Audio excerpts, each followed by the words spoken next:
નમસ્તે ફ્રેન્ડ્સ, આજે હું તમને બતાવું છું લીલી હળદરનું અથાણું સિમ્પલ પદ્ધતિથી. એમાં ખાલી મીઠું અને હળદર જ નાખવા. મીઠું, લીંબુ અને હળદર. આ છે લીલી હળદર. એને આપણે છોલવાની. જોઈ લો, એને છોલીને બતાવું. આવી રીતે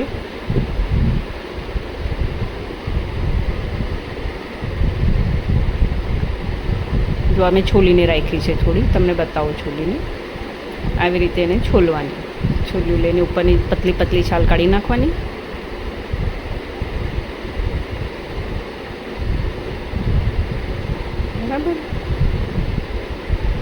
બરાબર છોલવાની. જે બધી છોલેલી છે હું એક વાટકામાં જમા કરું છું. અને આ બીજી વાત કે આની માટે કોઈ દિવસ આપણે વ્હાઇટ કલરની ટ્રે નહીં લેવાની, કારણ કે હળદરના બહુ દાગા પડી જાય. એટલે સ્ટીલના વાસણ જ લેવાના, કે સ્ટીલના વાસણમાં આપણા હળદરના દાગા હોય તો એ નીકળી જાય.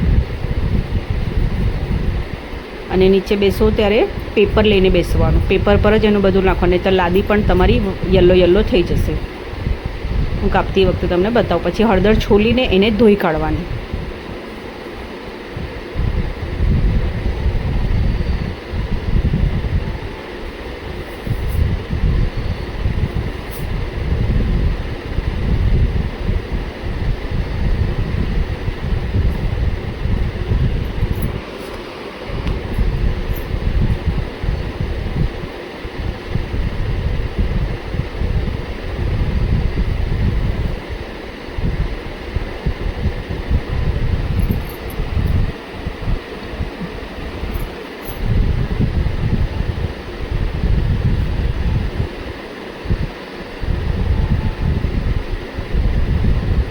એનો કચરો છોલીને નાખ્યો તો એ કચરો.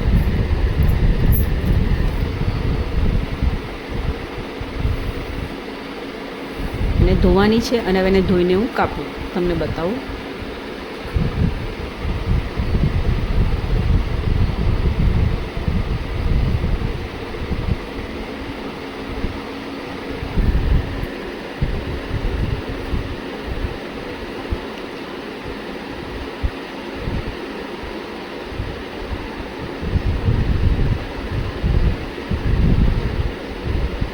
આવી રીતે પેપર લેવાનું ને પછી તમારે કાપવાનું. જો એને ઊભા જ કાપવાની, એટલે લાંબી લાંબી એની સળી જેવી કાપવાની છે, પતલી પતલી.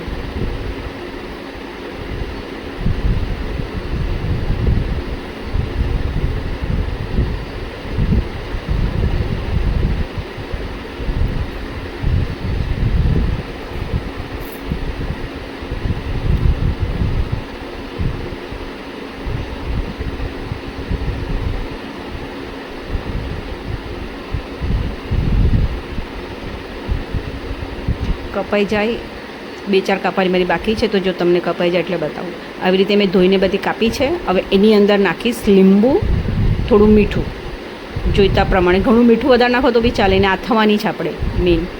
લીંબુ અને હળદર અને મીઠું 3 વસ્તુને મિક્સ કરી દેવાની એકદમ બરાબર. મિક્સ થઈ જાય એટલે એને કાચની બરણીમાં ભરવાની છે. આ મેં નાખી દીધી છે. હવે મિક્સ કરીને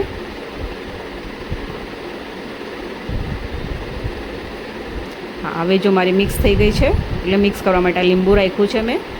મીઠું, લીંબુ અને લીંબુ હળદરમાં મિક્સ કરી દઈશ. થઈ જાય એટલે પછી થોડી વાર રાખીશ એને વાસણમાં જ. 5-10 મિનિટ પછી એને ભરી દઈશ બરણીમાં. હવે 5-10 મિનિટ થઈ ગઈ છે. જુઓ, હવે તમને બતાવું. કાચની બરણીમાં ભરવાની. આ બરણી તમે ફ્રીજમાં બી રાખી શકો. આ ખરાબ થાય નહીં. 2-3 મહિના સુધી ખરાબ નહીં થાય. અને ઠંડીમાં તો આ ખાવી જ જોઈએ. આ એકદમ ગુણકારી છે. એટલે તમારે ઠંડીમાં દાળ ભાત બનાવ્યા હોય, શાક રોટલીની જોડે સાઈડમાં અથાણા ટાઈપનું લઈને ખાવાનું. એકદમ ગુણકારી છે. આયુર્વેદિક દવા છે આ. સરસ ખાવાનું. હંમેશા ખાતા રહો. ગરમીમાં નહીં ખાઓ, પણ ઠંડીમાં ખાઓ. ઠંડીમાંના બહુ ફાયદા છે. ઓકે ફ્રેન્ડ્સ, મારી ચેનલ તમને ગમતી હોય તો સબસ્ક્રાઈબ કરજો, લાઈક કરજો અને શેર કરજો. ફ્રેન્ડ્સ, કોઈ પણ મિસ્ટેક થાય તો મને કહી દેજો કે ભાઈ આવું છે. અત્યારે નવું બનાવું છું, એટલે મારી થોડી ઘણી મિસ્ટેક થતી હશે, પણ આ વસ્તુ મેં બનાવી છે બહુ સારી છે. તમને મારી બનાવવાની રીત ગમતી હોય તો આગળ તમે ફોરવર્ડ બી કરજો તમારા ફ્રેન્ડ સર્કલમાં, તમારા